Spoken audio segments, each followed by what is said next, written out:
Imagine, a podcast series by Imagine Theatre. Yes, hello again. Welcome to episode 120 and the final episode before Christmas. This time I'll be chatting to a former hearsay singer, musical theatre star, Dancing on Ice winner and Emmerdale actress. For more information, go to their website at www.imaginetheatre.co.uk. Now, in the last episode, I was joined by the actress, comedian and panto legend, best known for roles in the sitcom City Lights, Rab C. Nesbitt and Two Doors Down, Elaine C. Smith. Now, if you're new to the series, we've been chatting to all sorts of fascinating guests, from celebrities and backstage team members to panto practitioners and academics. We've discussed specific panto characters and titles, talked about how pantomime is produced, its history and its future. There's an index to all of the 100 plus episodes on the Imagine Theatre website, and you can check them out where you normally get your podcasts from. And while you're there, don't forget to subscribe to the series so that you don't miss any future episodes. This time, I'm delighted to say I've been joined by somebody who's appearing in Dick Whittington for Imagine Theatre at the Montfort Hall in Leicester this Christmas. You know her well as a former hearsay singer, musical theatre star, Dancing on Ice winner and Emmerdale actress. Suzanne Shaw, how are you? I'm great, Martin. How are you?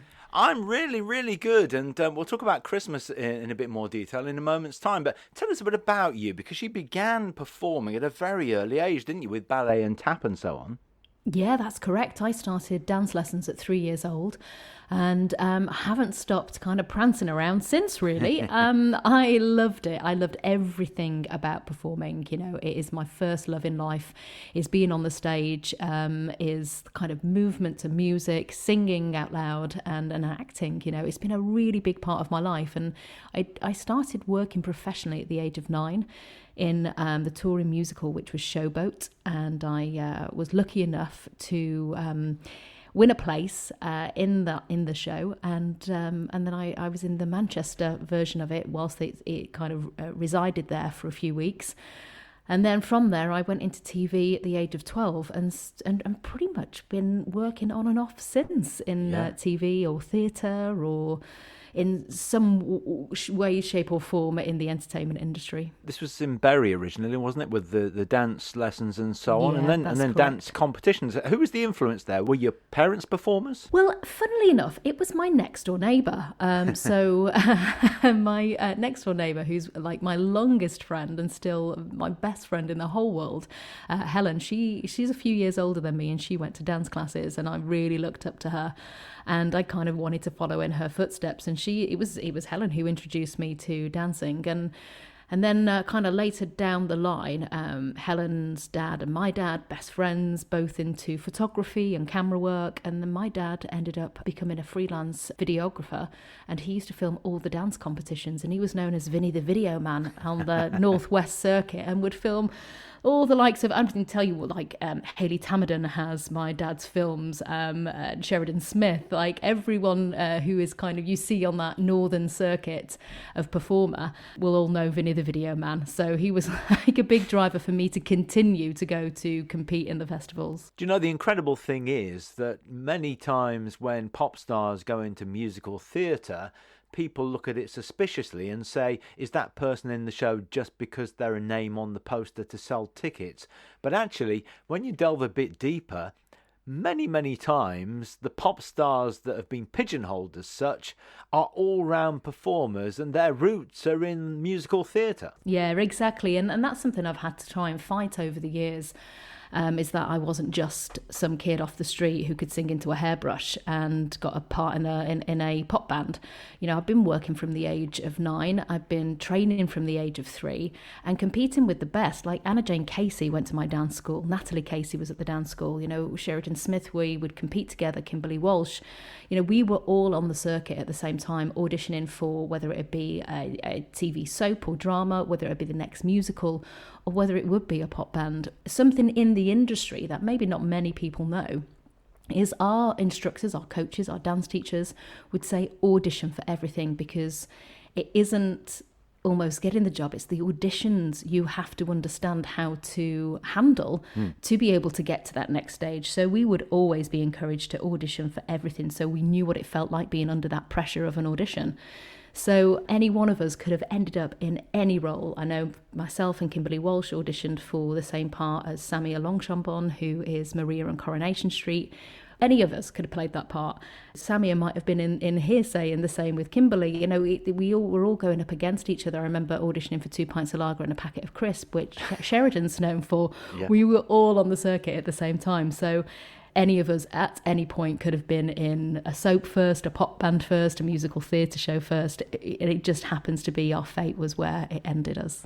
When you were a kid, did you know what you wanted to do? Because you did so many different things. I mean, I don't know if you still play the sax, but you certainly learned it, didn't you? I did. Do you know why I learnt the saxophone? I was telling somebody the other day about this. It's because I really like Lisa Simpson in The Simpsons. And we got the opportunity to choose an instrument, and I was like, do you know what? I'd quite like to learn the saxophone like Lisa Simpson. But yeah, I've been doing like anything to do with performing. Really, I would just thrive in, and I would love. You know, creativity is probably like it's my purpose. You know, it's something that I absolutely love. I think what I've personally found difficult over the years is being told I have to choose something. Like when I got into the pop band, it's like, oh, you're a pop singer now. Yeah. And I did want to be an actor. I wanted to be able to transition into that. I did want to be a musical theatre star. And I think it's wonderful that that is now so accepted. But before, you were either an actor, you were a presenter, you were a singer, or you were a dancer. You couldn't be all of them unless you wanted just a career in musical theatre. And that's something that I possibly might have ended up, you know, having a stronger career publicly if I'd have maybe just honed in on one thing at the time, because that's exactly what my agents were suggesting. Like, you can't go across all of it.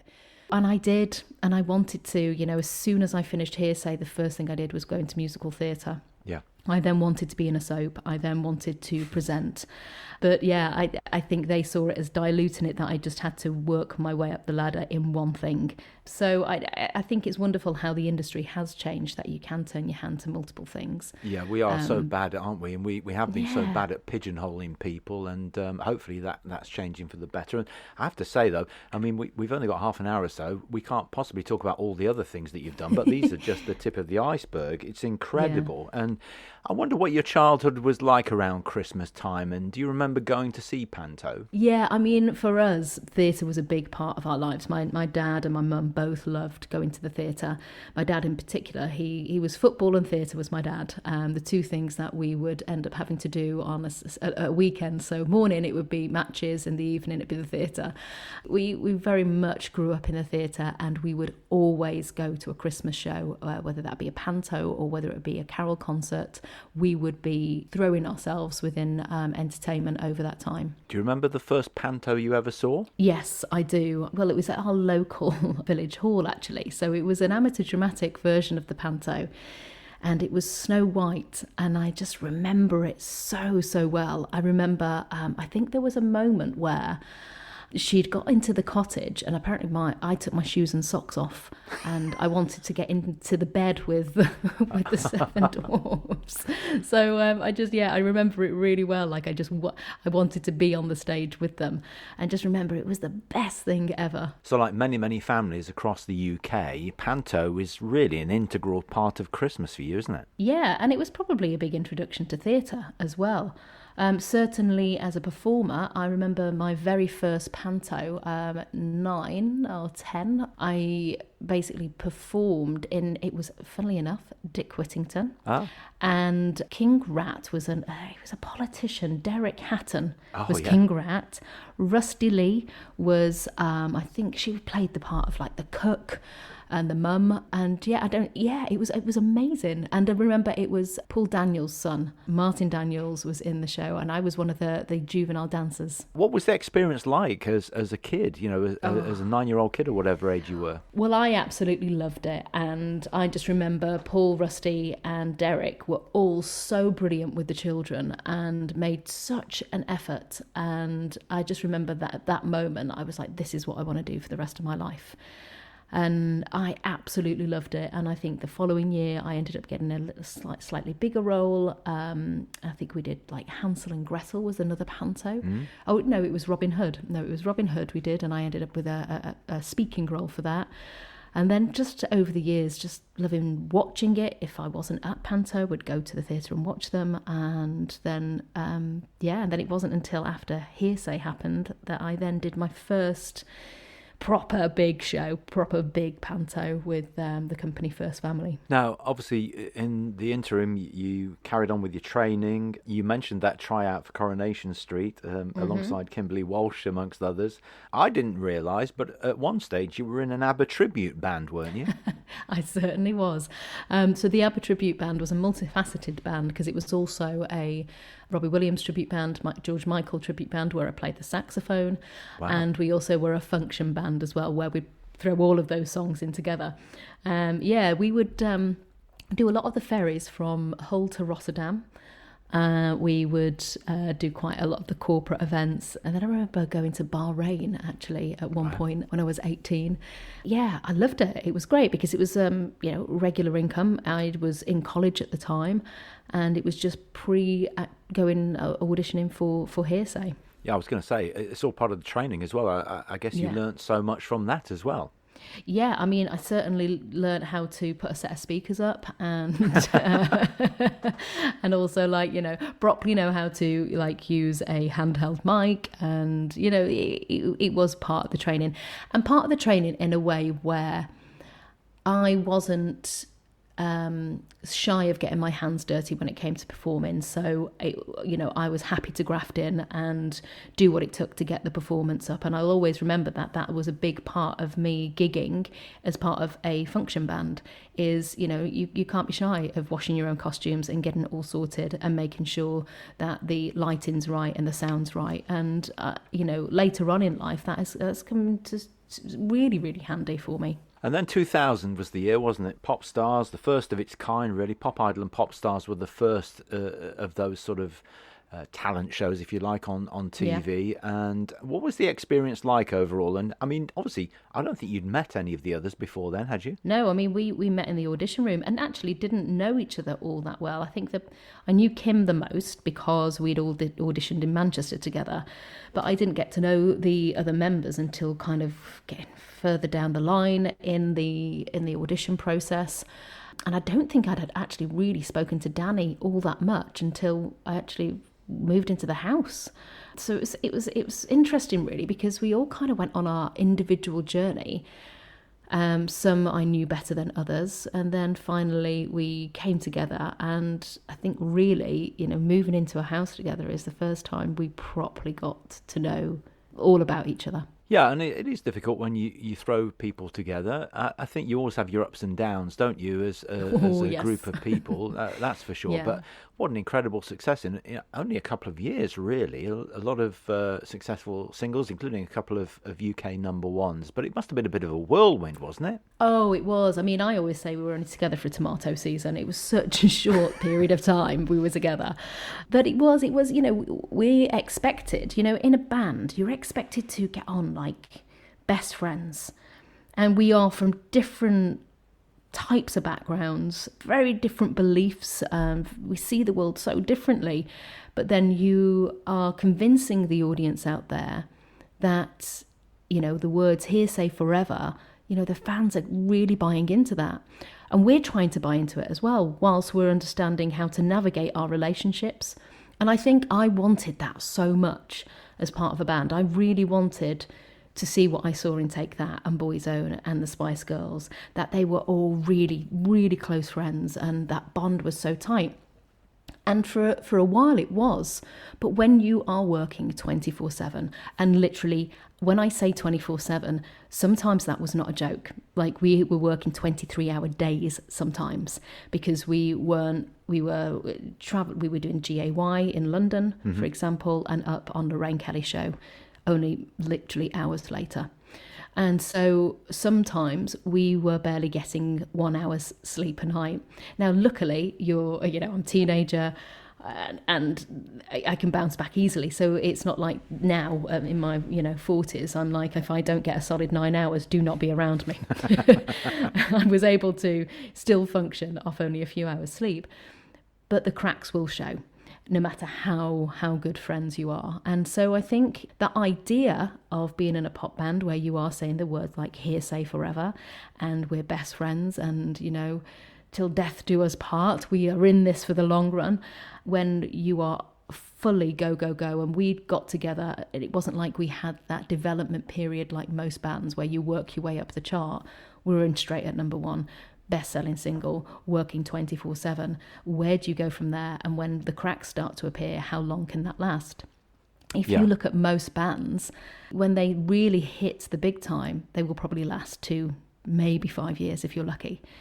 And so, yeah, I think the reality is that as much as it would be wonderful to have had that whole longevity, it really took its toll on us as five people, 5 young people as well. Since then, and let's face it, you're only 21, I think, when Hearsay came to an end. But since then, yeah, it was my 21st birthday. Just incredible. Since then, you've done so many different things as an actress. We'll talk about Emmerdale and stuff in a moment, and modelling, and as a media personality, and so many different areas. But I want to talk about musical theatre, because I think it was it Summer Holiday, the first big one for you after Hearsay? Yeah, it was. And it was funny, really, because I was advised to take some time out and not rush into the next job. I'm not good when I'm not working. Like, I need something to focus my brain on. And the music industry, I think, for a young artist, it like most of the entertainment industry, it's not soft around the edges. You have to have really thick skin to handle it. And the music industry was pretty brutal. So I felt like going back into musical theatre, which I knew really well. It just felt like a safe space for me, is where I needed to be mentally, and as a career move. I wanted to prove to people that I wasn't, just somebody who sang a few lines in a pop song. I wanted to prove to people that I could act and that I could dance and that I was, a great performer. And I think that was the best move I could have made, was to go straight into musical theatre, because I got some amazing reviews from that show. Yeah, I've seen them. You proved yourself more than a triple threat, and if you could have played the sax, you'd have been a quadruple threat. But obviously, there's no sax playing in Summer Holiday. But it was the perfect show for you at that time, wasn't it? It was brilliant. It was a great show, and I think it was what I needed at that time. I really needed to do a job where I would have been recognised and seen and heard for my ability. And that it was great to do that. Musical theatre continued. Joseph playing the narrator, and you obviously loved that. When did you make the conscious decision that you wanted to do something else, and how did Emmerdale come about? Well, really, I mean, I was auditioning for everything. Like, again, I just had this mentality from such a young age where, Anne Sunderland, my dance teacher, saying, audition for it all, just do it all, audition for absolutely everything. And believe me, I really did. And some really strange, peculiar, like, commercials as well, where I probably really got lucky not getting them. But yeah, I would really just want to audition for it all. So I was still auditioning for the soaps. I remember getting a small part on the bill. Mm-hmm. I remember up for a police officer in the bill, but all whilst I was doing the musical theatre. So I think inevitably it was going to happen at some point, and it just so happened that I'd done a lot of musical theatre, that after then I auditioned for the right part at the right time. The producer felt like I fit the part perfectly, and that was me. I was in Emmerdale. But I think, musical theatre is a great foundation for every element of the industry. And when I transitioned into Emmerdale, I'd kind of felt like I'd earned my stripes, but then there was this other layer of like, well, she's a musical theatre performer. Is she going to be over top on the camera? So then you've got to strip it all back and then prove that you can be very subtle and can, do things in a way where it suits that soap. But I say, like, soap opera acting is very different to drama acting. It's like pantomime versus musical theatre. Mm-hmm. Soap opera versus drama. So you have to say your lines in a certain way, and they are a little bit more hammy, and you have to you look at Phil Mitchell, he is an insane actor, but he knows there's an art to soap opera. You can't do the same thing as, a moving drama, something like what's that recent drama that's been out where it was really close to the face and they did it in one shot, the entire 3 episodes. That's a very different technique to what you do in soap.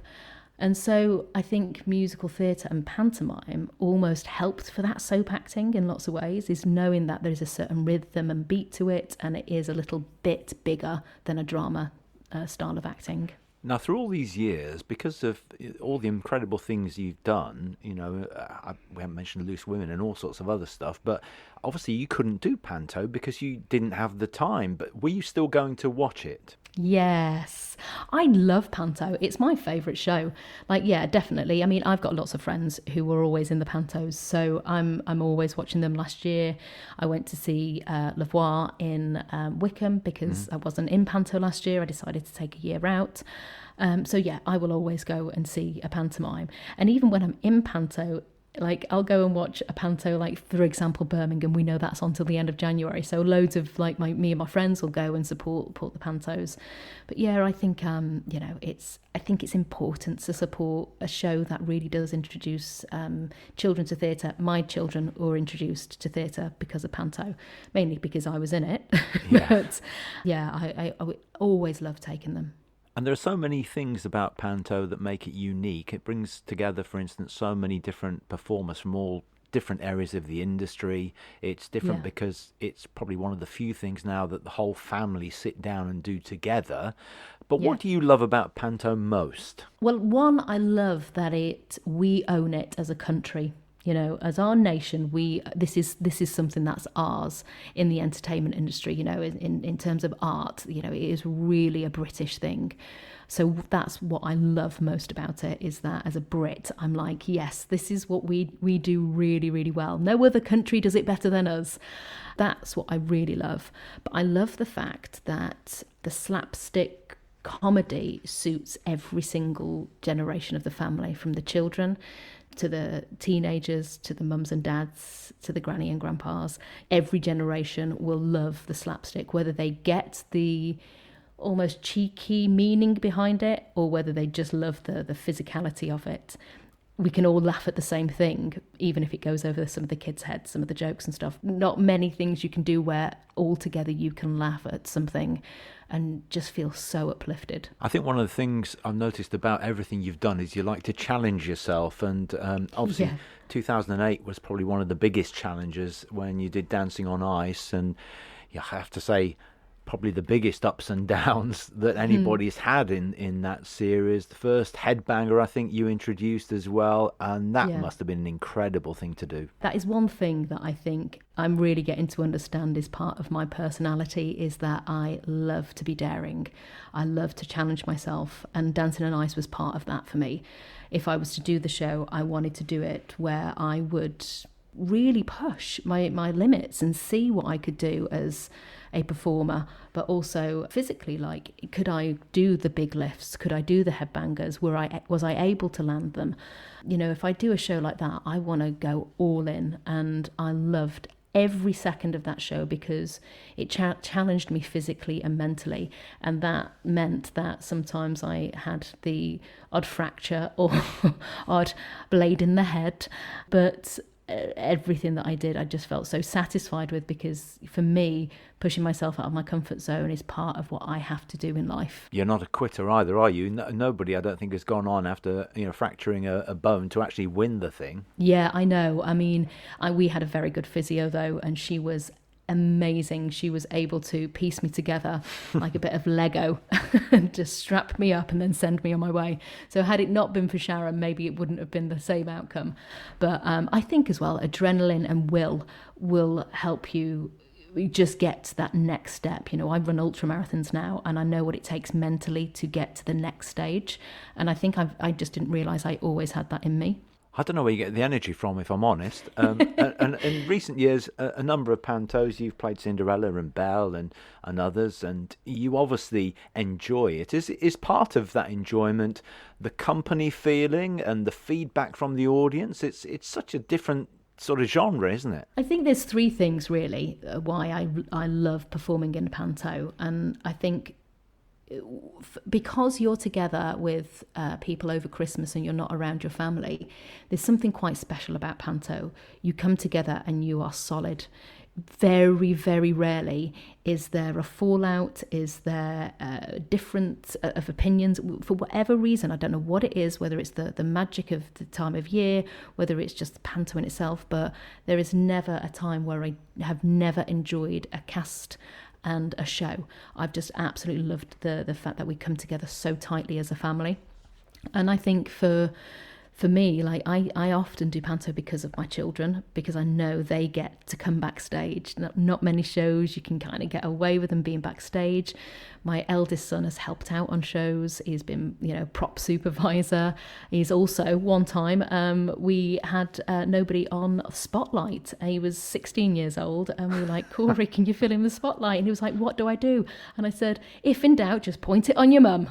And, so I just love the fact that my children can really be part of my job, and they have loved every single panto. And I think as well, just the reaction of the audience never tires of walking out, doing 2 shows every day. 36 shows I think we've got at the Montfort Hall. Yep. That is never going to tire, just because of the children getting so excited, the family just coming together, and it just being a really lovely time of year. Is Christmas important to you as well? Because notably, I mean, you've done other musicals like Chicago and others, but you did White Christmas a few years ago. Is Christmas a special time generally for you and your family anyway? Yeah, I love Christmas. We do lots, and if I'm not doing panto, for example, last year, this is how much I love the Christmas spirit. I dressed up as Newton the elf for for the PTFA for all the children, and we delivered parcels for the 2 weeks lead up before they broke up, and it was like a little advent calendar for them, and each day they came into the classroom, and then I was running around the car park and they were shouting out, and the performer in me just could not embrace not embrace Christmas. So yeah, even when I'm not performing Martin, I'm doing something ridiculous like that. Well, let me tell you, you know this already, but you have a 5:00 show on Christmas Eve, and then you have Christmas Day off. So what does Christmas mean for you and your family this year? Well, we're going to be in Leicester because we're moving house, so we don't even know if we're going to be in our new house for Christmas. So we're definitely going to be in Leicester for Christmas in the apartment that I'll be staying in. Mm-hmm. So we're just going to have a cozy one. I mean, my family are really, really good. They appreciate that. It generally becomes my day off. And that's the way I've got to look at it. But that doesn't mean that I don't do all the cooking, because I do. I love it. I love it still. The nice thing is then, for all those other cast members who will be travelling across the country and spending a lot of their day off on the road, you won't. No, I won't. And generally, that's what I will do over panto. My family know there's no point in wasting that time on the road to get to them, because we're going to have more time if they come to me. Sometimes it doesn't go down that well, I've got to be honest. Sometimes they're like, can we just not stay at home? But I think they appreciate that we get more time together, and then I don't have that panic on Boxing Day morning thinking, what's the traffic going to be like? I can have a nice lie-in, we can have a nice breakfast together, and then I can just waddle on down to the theatre and do my 2 shows on Boxing Day. Now, I know, from experience, having done many years of panto, that Christmas Day is always joyous, but you have to be careful, don't you? And that's in terms of food and alcohol consumption, because you've got to be on it the following day. Well, there's been many years where I've had probably a slight hangover on an early, especially if it's at a 10 a.m. performance. But I'm teetotal now these years, so I don't drink. So I've just got to manage how much stuffing I have and how many chocolates roll out on the day, because there's nothing else like feeling heavy on that first show, really fatigued and heavy. So yeah, I have this rule now where if I drink a good 2 litres of water, I can just go a little bit over with the chocolates and still feel quite fresh the day after. So Dick Whittington this year, which was the first one that you mentioned, as a kid that you did. But do you have a favourite panto title overall for whatever reason? I do, and this will never, I think, ever change. Cinderella. and it's not so much, I know a lot of people say Cinderella's the best title. So certainly in the industry, that's what I hear a lot of people saying. But I've just had so many incredible memories playing that role, and I would love to play it at least once more if I'm allowed to. I mean, I don't think it's all that great having a, near 50-year-old Cinders, but I'm hopeful maybe next year Imagine will say, do you know what? We think you can squeeze it. I just love the role so much. I don't know what it's about, but honestly, I think the show is incredible. I think the storyline's brilliant, and for me, just personally, it's my favourite part to play.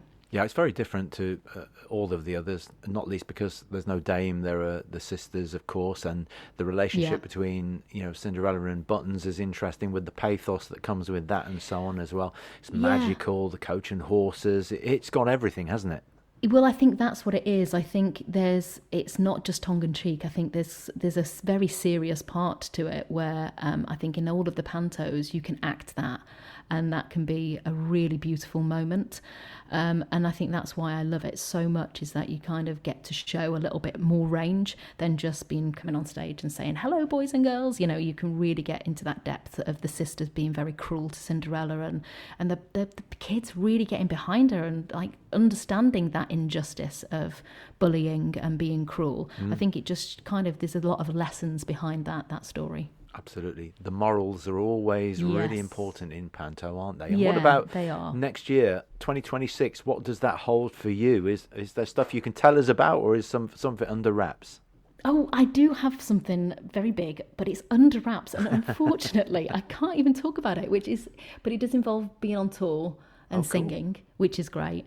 But yeah, I mean, for me, very much I've got a community that I help people with speaking on stage and confidence. So that is very much something I do day to day these days, like helping people, certainly kind of coaches and anybody who wants to kind of share their story on stage, help them with their journey with that and confidence and stepping out of their comfort zone, like I've done many, many times, and telling people it is absolutely possible to be, limitless in every area of your life. So yeah, that's what I tend to do day to day, whilst dipping in and out of the entertainment industry, which I always love, and thoroughly cannot wait to do panto and go on tour next year. Well, I'm hoping that's a musical theatre tour. I think we'd all get excited about that, whatever it is. We'll look forward to hearing about it in the new year. Can I just wish you a very Merry Christmas, a fantastic run in Dick Whittington at the Montfort Hall, which runs until the 3rd of January. And thank you so much for talking to us. Oh, thank you so much, Martin. It's been a pleasure. And that's it for another episode and for another year. Don't forget, there are many more fabulous guests still to come in 2026. So please make sure you subscribe through your favourite podcast app. And join me, Martin Ballard, next time for episode 121, when I'll be chatting to the fabulous comedian and panto legend Andy Ford. Finally, from me and everybody at Imagine Theatre, all the cast and crews of all the Imagine Pantos this year, a very Merry Christmas and a Happy New Year. And I look forward to your company once again in January for the first episode of 2026. Thank you for listening to the latest edition of Just Imagine, the podcast series from Imagine Theatre.